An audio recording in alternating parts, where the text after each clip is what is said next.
지난주 우리가 어디에 있었는지 기억나십니까? 예수님과 세 제자들과 함께 변화산 꼭대기에 있었습니다. 기억나시죠? 그곳에서 예수님은 모세와 엘리야를 만나셨습니다. 예수님의 얼굴은 해같이 빛이 나고 또 그 옷은 희게 되었다라고 성경 통해서 보았습니다. 기적이 일어난 거죠. 그 시각 산 밑에서는 정반대의 사건이 일어나고 있었습니다. 남겨진 제자들에게 누군가가 찾아왔는데 제자들의 입장이 굉장히 난처하게 되는 그러한 사건이 벌어졌습니다. 예수님이 이제 산에서 내려오셔가지고 제자들에게 찾아왔는데 그때 무리 중에 한 남자가 예수님께 와서 무릎을 꿇고 말합니다. 여기서 마태는 14절 말씀 보시면 이 사람을 가리켜 한 사람이라고 그렇게 말합니다. 이 사람이 누구인지 어디 출신인지는 밝히지 않습니다. 그냥 무리 중에 한 사람이라고만 말하고 있습니다. 그 말 뜻은 무엇인가 하면은 우리 중 누구도 예외 없이 이 사람과 같은 상황에 처할 수 있다라는 말입니다. 지금 예수님 앞에서 나와서 엎드린 이 사람이 곧 내가 될 수도 있다라는 뜻입니다. 자, 그러면 이 사람은 어떤 사람입니까? 이름도 모르고 출신도 모르지만 성경을 통해서 알 수 있는 단 한 가지 분명한 사실은 한 아이의 아버지라는 겁니다. 자, 그리고 이 사람이 예수님 앞에 나와 엎드린 이유가 있는데 그 이유가 무엇입니까? 바로 자식 문제 때문이다라는 거죠. 자식 문제. 우리 모든 부모님의 고민이고 숙제 아닙니까? 난 자녀가 없는데요라고 우리 청년들은 말할 수 있고 우리 청소년들 우리 또 미혼의 우리 성도님들도 그렇게 생각하실 수 있습니다. 그러나 언젠가 자녀가 생길 것이고 또 자녀가 없어도 내 주변 이웃 가운데 또 가족들 가운데 고민되고 또 마음의 숙제인 그런 관계 있잖아요. 내 마음 같지 않고 또 뭔가 불편한 관계. 그 사람이 부모님일 수도 있고 또 형제일 수도 있고 또는 친한 친구일 수도 있을 것입니다. 오늘 이 설교를 들으면서 또 어떤 분들은 그런 생각을 하실 수 있을 것 같습니다. 신 목사 자기 자녀는 초등학교 5학년 3학년밖에 안 됐는데 지가 자식 문제에 관해서 얼마큼 안다고 이런 얘기를 하는가, 그렇게 생각하실 수도 있을 것 같습니다. 맞습니다. 네, 저는 자식을 다 키워보지도 않았고 잘 모릅니다. 하지만 제가 이 설교를 준비하면서 이 말씀은 저 스스로에게도 하는 말씀이기도 하고 또 저와 같은 어린 자녀를 둔 부모에게는 미리 예방주사를 맞는 그런 어떤 메시지이기도 하다라는 생각을 합니다. 자, 그리고 이미 자녀를 다 키우신 분들은 끝날 때까지 끝난 게 아니다 라는 말을 되새기시고 이 말씀에 귀를 기울여 주시면 좋을 것 같습니다. 자식 농사는 끝날 때까지 끝난 게 아니죠. 특별히 자녀의 신앙 문제에 있어서는 더더욱 그렇습니다. 오늘 본문 말씀을 중심으로 이 자녀를 둔 부모의 입장에서 그리고 또 자녀는 아니지만 내 주변에 가까운 사람들 가운데 내 마음을 힘들게 하는 그 누군가가 있는 사람의 입장에서 오늘 나에게 또 주님께서 주시는 그 음성에 귀 기울이는 저와 여러분 되시길 예수님의 이름으로 축복합니다. 자, 그렇다면 오늘 예수님 앞에 나와 엎드린 이 남자의 그 자식에게 어떤 문제가 있었는가? 오늘 보면 15절에서는 이 남자가 예수님께 와서 이 자녀의 증상에 대해서 이야기를 할 때 정확한 병명을 말합니다. 그 병명이 무엇인가 하면 간질이라는 병명이죠. 갑자기 의식을 잃고 쓰러져서 또 몸이 경직되고 또 손발이 떨리는 그런 증상이 있는 정신질환입니다. 예수님은 이 아이 문제가 귀신 들려서라고 그렇게 그 원인에 대해서도 밝히고 있습니다. 자, 이 본문 말씀과 또 병행 구절인 마가복음 본문에서는 이 남자가 예수님께 그 자식의 어떤 증상에 대해서 이렇게 얘기를 합니다. 17절 말씀 보시면 말 못하게 귀신 들린 내 아들이라고 합니다. 그러니까 지금 내 자녀는 꿀먹은 벙어리처럼 말을 못한다라는 거예요. 몸에 장애가 있어서 말을 못하는 게 아니라 귀신이 들려서 말을 안 한다라는 겁니다. 자, 그리고 누가복음 말씀에서는 이렇게 또 설명을 합니다. 갑자기 소리를 부르짖고 또 경련을 일으키며 거품을 흘리게 하며 몹시 상하게 하고요 겨우 떠나가나이다. 거의 비명에 가까운 막 소리를 지르는 거예요. 지금 이 사람이 자기 자녀를 가리켜 하는 설명들을 여러분 보십시오. 시도 때도 없이 갑자기 정신을 잃어버립니다. 꿀먹은 벙어리 마냥 말을 안 합니다. 갑자기 막 신경질을 내고 고함을 치는 거예요.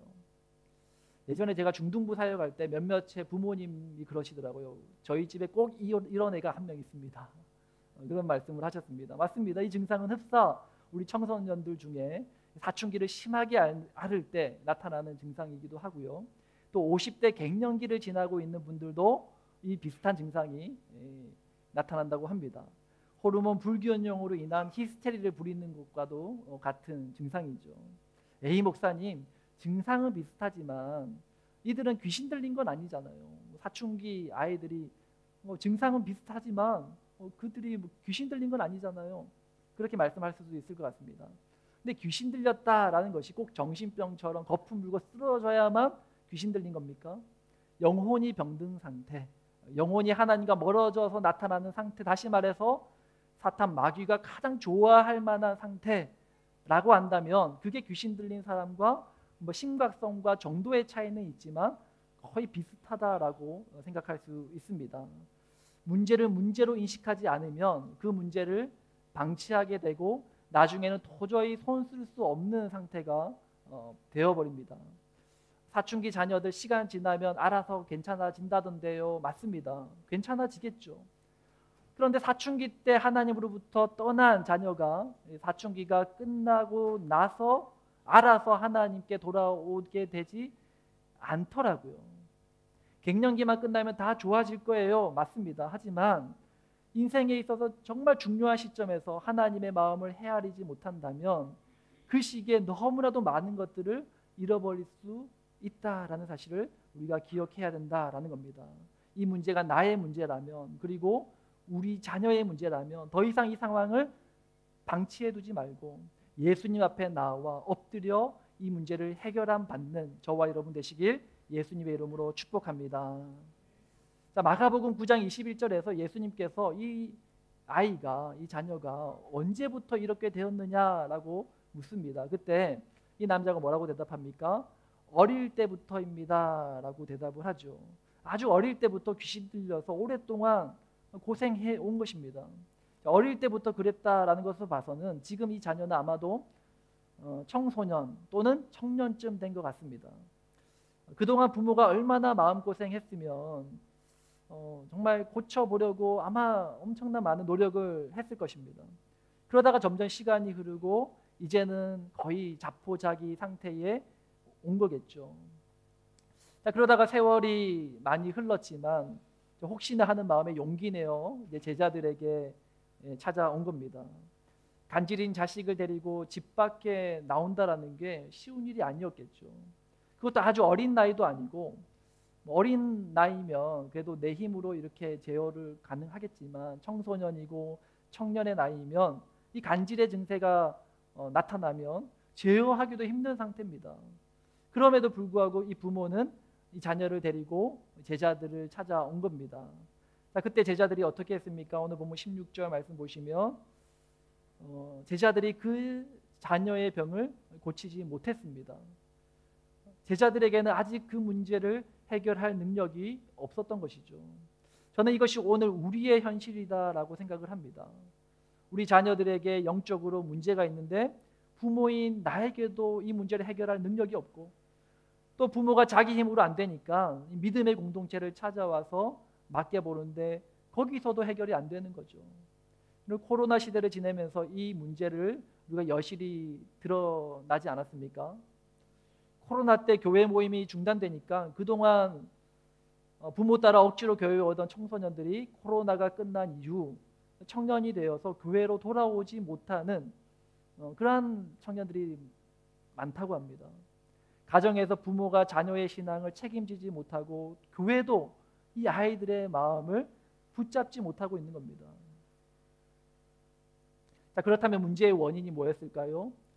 부모와 제자가 그 자녀의 문제를 해결하지 못하는 그 원인이 어디에 있는 것일까요? 예수님께서 이 상황을 아시고 하시는 말씀 가운데서 그 문제의 원인을 우리가 찾을 수 있습니다. 우리 17절 말씀을 읽을 때 이게 창문을 닫으실 수 주셨으면 좋을 것 같습니다. 잔디 깎는 소리가 들려가지고 제가 설교를 하면서도 이게 도무지 집중이 안 되네요. 죄송합니다. 우리 17절 말씀 다 같이 읽겠습니다. 시작. 예수께서 대답하여 이르시되 믿음이 없고 패역한 세대여, 내가 얼마나 너희와 함께 있으며 얼마나 너희에게 참으리요. 그를 이리로 데려오라 하시니라. 자, 예수님께서 뭐라고 말씀하십니까? 믿음 없고 패역한 세대여 라고 말씀하십니다. 예수님은 병을 고치지 못한 이 제자들만 책망하신 게 아니라 그 세대를 가리켜 책망하시고 있어요.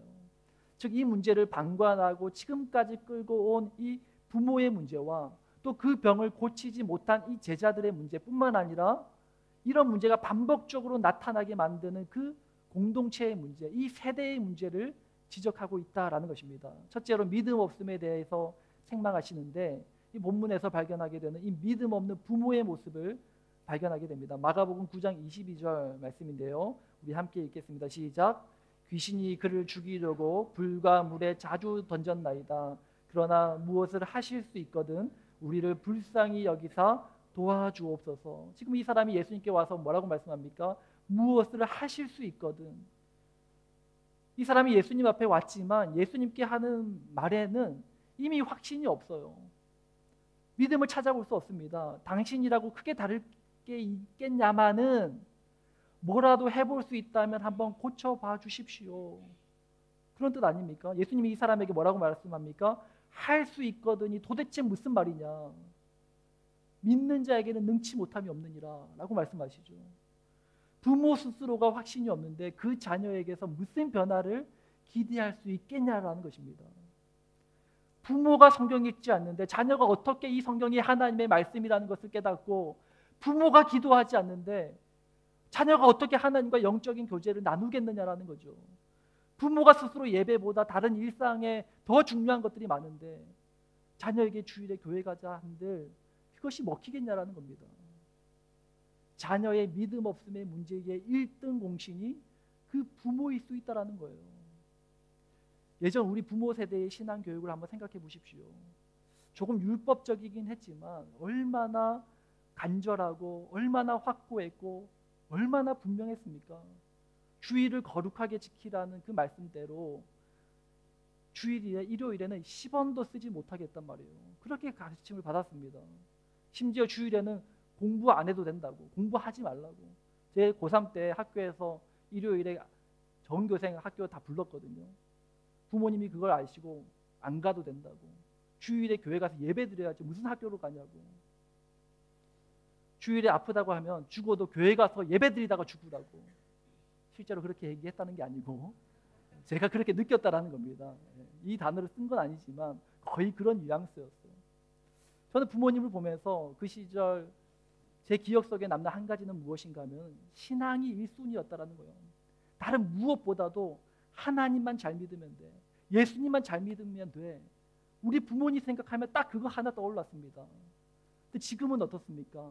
그렇게 자녀를 가르치는 가정이 몇이나 되겠습니까? 두 번째로 예수님 뭐라고 말씀하십니까? 패역한 세대라고 책망하십니다. 여기서 패역하다라는 뜻은 왜곡하다, 오해하다라는 뜻이에요.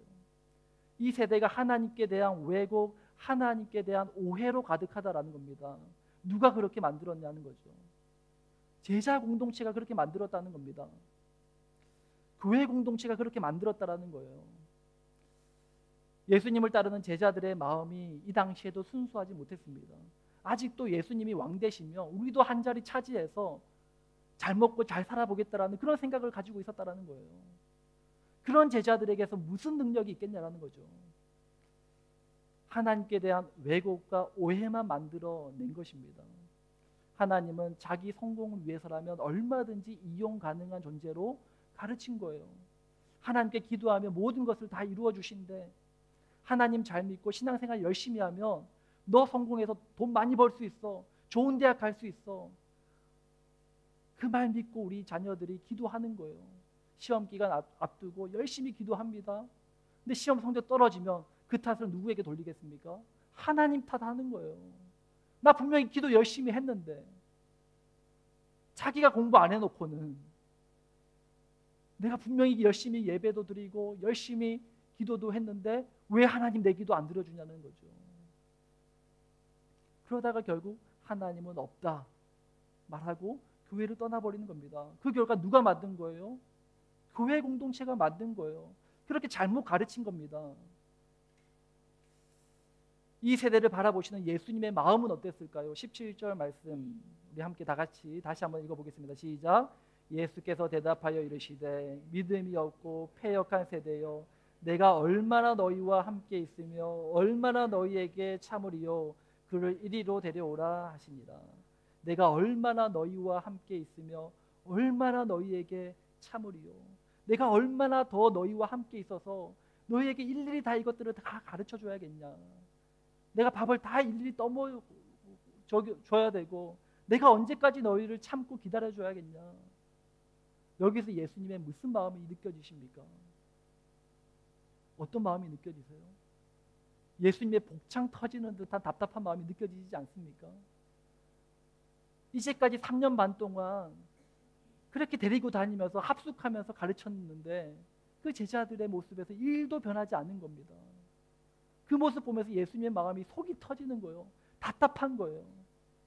서당께도 3년 반이면 풍어를 얻는다는데 이 제자들은 지금 도무지 예수님의 말씀을 이해하지 못하는 겁니다. 제자들의 이야기입니까? 우리의 얘기 아닙니까? 이제까지 예수님 믿은 지 수십 년이 됐는데도 아직도 뭐가 뭔지를 모르는 거예요. 들어도 새로워요. 아직도 기도했는데 왜 안 들어주시냐고, 왜 믿는데 안 되느냐고 묻는 겁니다. 그러다가 이제는 자포자기해서 더 이상 묻지도 않아요. 원래 그런 거야. 원래 기도해도 안 들어줘. 그냥 기도는 하는 거야. 이런 우리를 보시면서 예수님의 마음이 어떨까요? 복창이 터지는 거예요. 답답한 거예요. 근데 재밌는 게 뭔지 아십니까? 꼭 이 마음이 부모된 우리가 자녀를 바라볼 때 느끼는 마음 아닙니까? 부모가 자녀를 바라볼 때 어떤 마음 드십니까? 으이구 커서 뭐 될래? 밥이나 벌어 먹고 살겠냐? 지 앞가림이나 할까? 근데 보고 있으면 속이 터지는 거예요.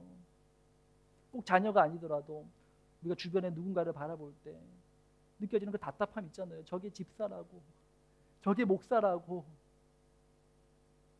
근데 그 똑같은 마음, 내가 우리 자녀를 바라볼 때 느끼는 그 답답한 마음을 가지고 예수님이 부모인 나를 바라보신다라는 겁니다.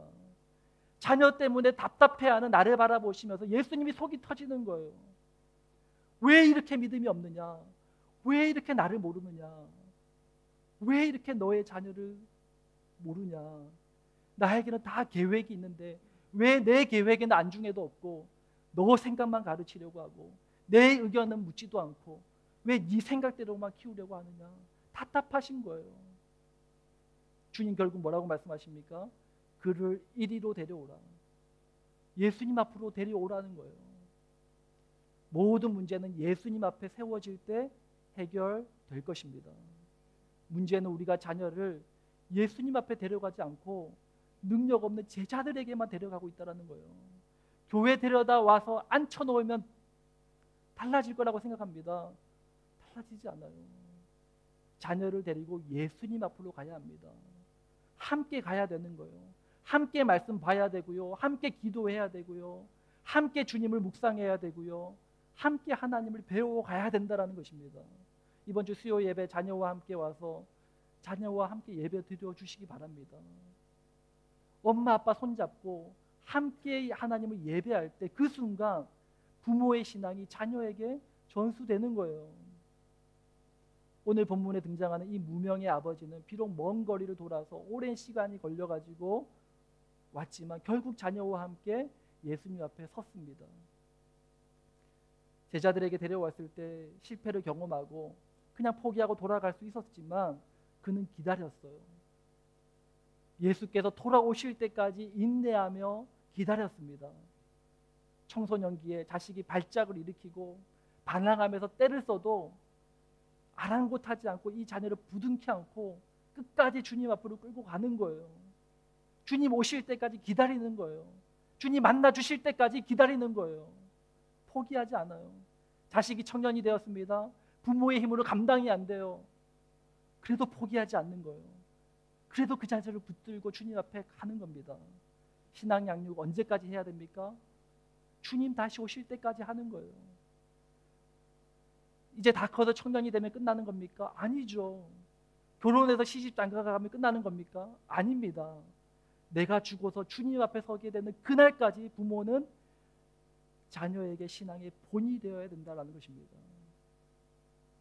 여호수아가 가나안 땅에 들어갈 수 있었던 것은요, 그 영적인 아버지였던 모세가 죽는 그 순간까지 그 약속의 땅 가나안을 향한 그 간절히 사모하는 것을 여호수아가 봤기 때문이라는 거예요. 저희 아버지는 작은 이제 개척교회 담임 목사님이셨습니다. 3년 전에 이제 폐암으로 세상을 떠나셨어요. 항암 치료 중에 2021년 12월 25일에 성탄절 예배를 인도하신 후에 호흡이 가빠지시고 힘드셔서 고신대 병원에 입원하셨다가 일주일째 이제 넘기지 못하고 이제 세상을 떠나셨습니다. 저희 아버지는 죽기 직전까지 교회에서 주일 예배를 인도하시고 성경 공부를 가르쳐 주셨어요. 그 작은 지하 예배당에서 5명 채 안 되는 성도들을 앉혀놓고 마지막까지 다시 오실 주님을 가르치다가 그렇게 부름받아 하늘나라로 가신 겁니다. 저는 어릴 적에 아버지에 대한 상처를 많이 받았습니다. 그리고 서운한 것도 참 많습니다. 그런데 지금 아버지를 떠올리면 그런 거 하나도 생각나지 않고 단 한 가지 생각납니다. 마라나타, 주 예수여 어서 오시옵소서. 그것만 떠올려집니다. 제가 22살 때인가요? 중국 유학 갔을 때 이제 사스가 터져가지고 부득이하게 한국에 이제 돌아와서 좀 오랫동안 머물게 된 때가 있었습니다. 그때 저희 아버지가 이제 동네 신부산 제2교회라는 교회에서 전도사 사역을 할 때였습니다. 저희 집이 다대포였는데 다대포에서 동네까지 얼마나 멉니까, 그죠? 근데 매일마다 붙잡혀가지고 아버지 앞에서 성경 공부를 하는 거예요. 근데 너무너무 싫은 거예요, 그게. 22살, 얼마나 공사가 다망한 때입니까? 친구도 만나야 되고 연애도 해야 되고 뭐 힘든데 바쁜데, 근데 아버지가 너무 단호해서 거역할 수가 없는 거예요. 근데 그 시가 꾸역꾸역 가가지고 아버지와 단둘이 앉아가지고 말씀을 배웠습니다. 그런데 그 시간이 오늘 저를 만들었다고 해도 과언이 아닙니다. 저희 어머니는 3년 전에 남편을 먼저 떠나보내고 한국에 혼자 계십니다. 아들 둘이 있는데 둘 다 이제 이민 목회하느라 한 명은 호주에, 한 명은 뉴질랜드에 담임 목사를 하고 있죠. 어머니께서 혼자 얼마나 외로우시겠어요. 얼마나 힘드시겠어요. 그런데 통화를 하면 어머니 힘드시죠? 어떠세요? 물으면 단 한 번도 힘든 내색 안 하십니다.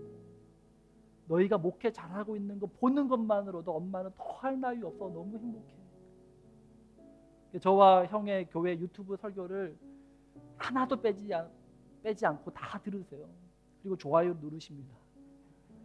잘했다, 은혜 받았다, 너무 좋다 말씀해 주십니다.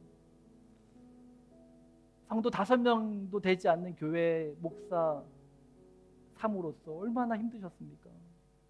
단 한 번도 힘든 내색 안 하셨어요.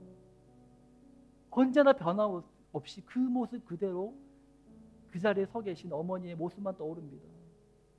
저는 그 모습 보면서 오늘도 다짐합니다. 나도 우리 자녀들에게 저 모습 보여줘야지. 자녀의 신앙 교육 끝날 때까지 끝난 게 아니에요. 지금도 저는 한국에 계신 어머님으로부터 신앙의 도전을 받습니다. 떨어져 있지만 나와 믿음의 길을 함께 걸어가시는 그 어머니에게 큰 힘을 얻습니다.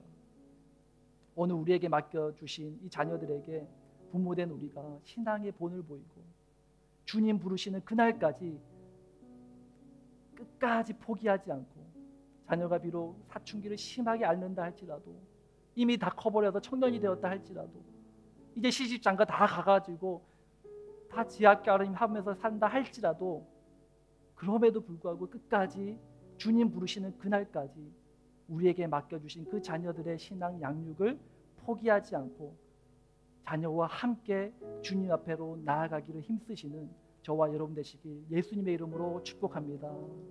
우리 시간 함께 말씀을 생각하면서 찬양하고 기도하며 주님 앞에 나가기 원합니다.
생각하면서 기도하며 나갑니다. 주님, 내가 끝까지 포기하지 않고 예수님 앞에 나의 자녀와 함께 서겠습니다. 주님, 나의 믿음 없음을 불쌍히 여겨주시고 주님께서 만져주시고 주님 치유하여 주시고 주님께서 변화시켜 주시옵소서. 주님 역사해 주시옵소서. 우리 함께 말씀 붙잡고 내 앞에 자녀를 위해서 나를 위해서 하나님 은혜를 구하며 기도하며 나가겠습니다.